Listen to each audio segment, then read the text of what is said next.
right. I just kind of want to do a quick video on these four houses. These are called the angular houses. These are considered to be the most important houses, not only for you individually, but also in terms of civilization, because the key components of how we live and the condition of how we live are found in these four. And of course, as anyone who really knows about the concepts of angular, Saturn, etc., it starts from here, and then it starts here, maximizes here, wanes here, and then another part of our life, starts from the next, right? But regardless, I just want to talk about really quick about the characteristics of these four houses and why you end up seeing in pop culture, not just pop culture, but in a lot of movements today, attacks that are related to this, specifically these four houses. And at least we'll start with the first one. Real quick, the first house, and I've talked about this briefly in some of the other videos. The first house is about you. This is the part of you that says, I exist, I am here, I have a path in life, this is how I look, this is my identity. And everyone, and this is kind of a house that even at this stage in the game, this is the house that tends to consume a lot of us, especially in the West, where we're very individualistic. And we focus a lot on whether or not we're allowed to be ourselves, and express ourselves and enjoy ourselves. And so obviously it's a very important house. Across from that is the seventh house. This is the house that's related to marriage. It's our partner, right? If this is me, across from that is you, the other, right? Then it's the other half, so to speak. And these two houses work best when both are expressing themselves appropriately. A great marriage is two individuals that at certain components might be going to war with each other, but because the seventh house is related to Libra, and Libra is the sign ruled by Venus, the air sign ruled by Venus, the purpose of it is to negotiate and then to compromise and create harmony, right? But you can't get there unless you both are putting yourselves out there, right? And maybe even at times willing to risk the relationship, to make sure that you have some bit of you expressed within the relationship, right? So great marriages are marriages typically that they found they actually do fight, or they argue, and they're arguing because they're not letting go of their sense of self and their personal wants and desires and needs. And it's a feedback loop between the two, right? And you have something similar going on with these two houses, the 10th and the 4th. And the 4th house we'll start with this, it's related to your family. It is. It's your home. It's your home. It's the family within the home. The women in your life, all right?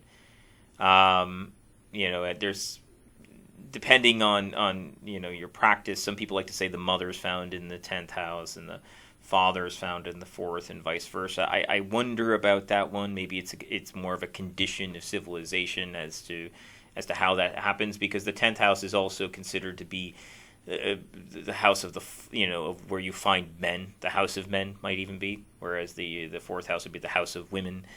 I'm not going to go too deep into whether or not that's the case. Considering the signs associated with it, right? Which would be like the 4th house would be related to the natural ruler in zodiac, right?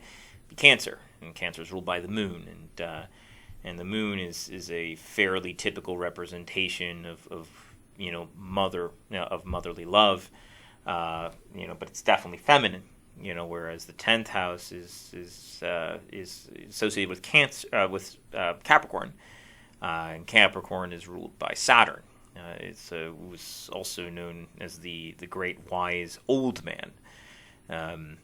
So it's or maybe even a fatherly figure, right? But this one's an interesting one because the condition of the fourth house. You might have heard something along the lines for a long time, especially in the United States. A very common phrase is that the family is the basic building block of civilization.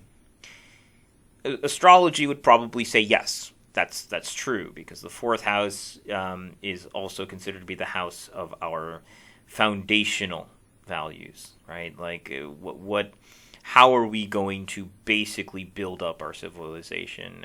How are we going to, what are going to be the foundational principles that we all are going to constantly fall back on so that we can kind of recollect ourselves and rejuvenate ourselves and protect ourselves from the world outside of ourselves, right?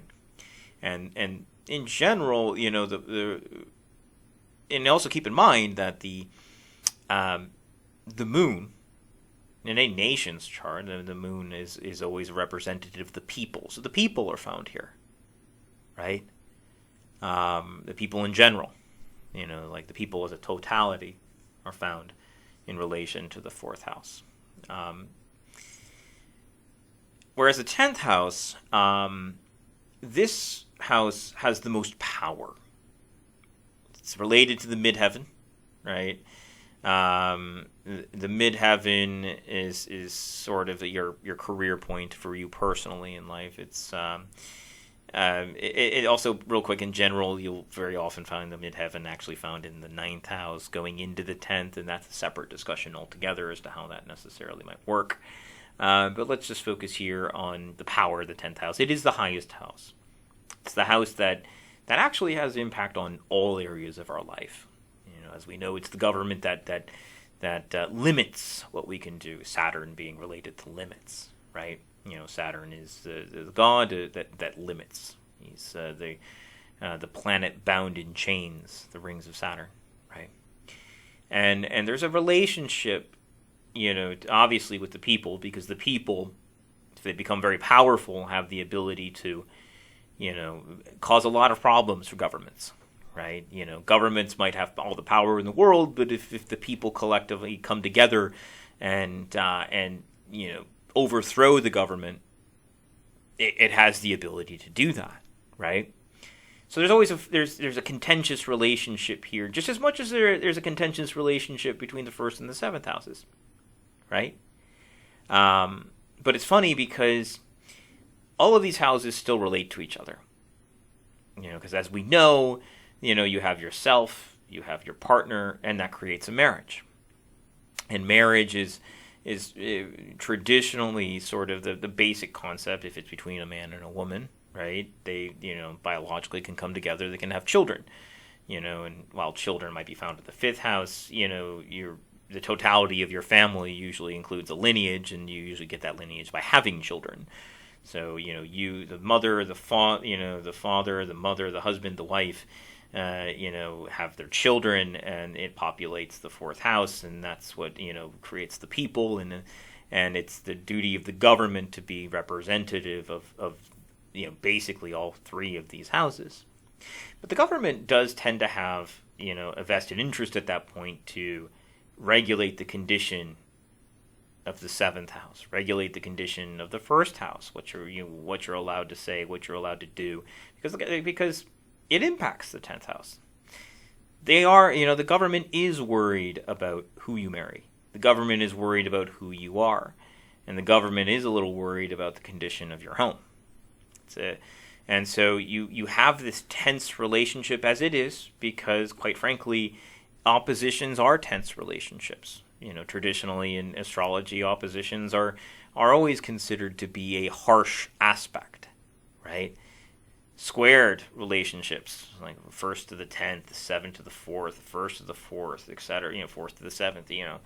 7th to the 10th is actually a very terse, tough relationship, right? And so it's funny because when you have points in the civilization when they're all kind of competing against each other, when it comes down to politics, those within government are trying to regulate your expression. They are trying to regulate who you marry. They are trying to determine whether or not you could even have a family, right? Yeah, we were watching a movie the other day from the 1970s, Logan's Run. And Logan's Run depicted it was a post-apocalyptic world, of course, but it was kind of like a quasi-utopia. AI government controlled everything. It controlled birth, so you didn't have mothers and fathers and families anymore. Now the government took care of the family, right? You weren't allowed to marry, but you were allowed to be as hedonistic as possible. So government controlled, the who you married, and then government also controlled whether or not you went along with the system.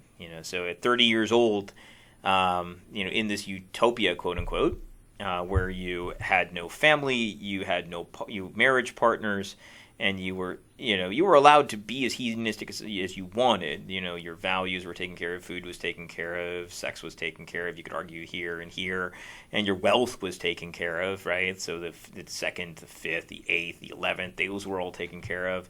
You don't have to worry or think for yourself or whatever, but your individual expression, your ability to say, I am who I am, and I'm going to be independent when it's expressed in the way of you running.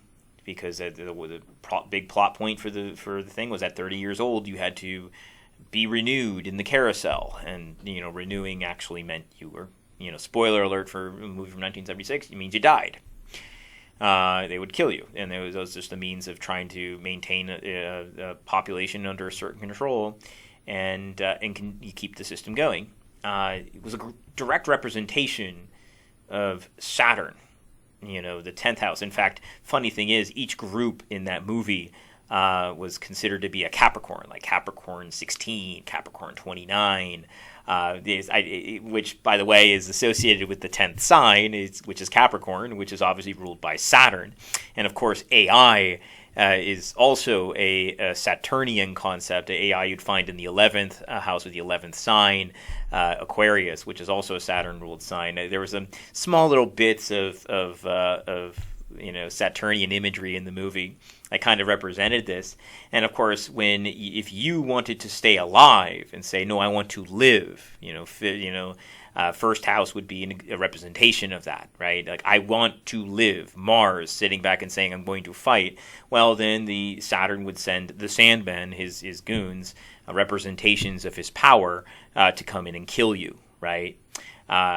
It was a very funny. It's a very funny movie because it, without really going too deep into it, showed this relationship between the first, the 7th, the 4th, and the 10th.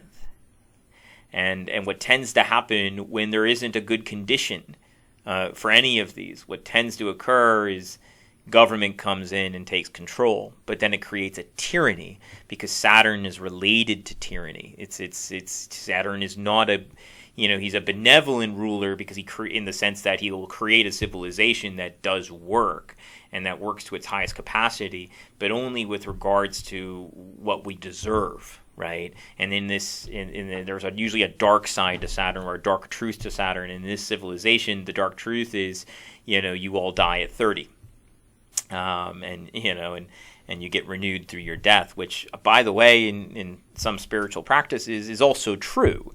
It's called reincarnation, right? And Saturn would say, the correct term is renew, but it's a harsh term because it's related to your death. So, it's. And you might see that a little bit in terms of what you see politically today. There's as we've begun to be destabilized in our personal understanding of the first house and our understanding of what to expect in the 7th house.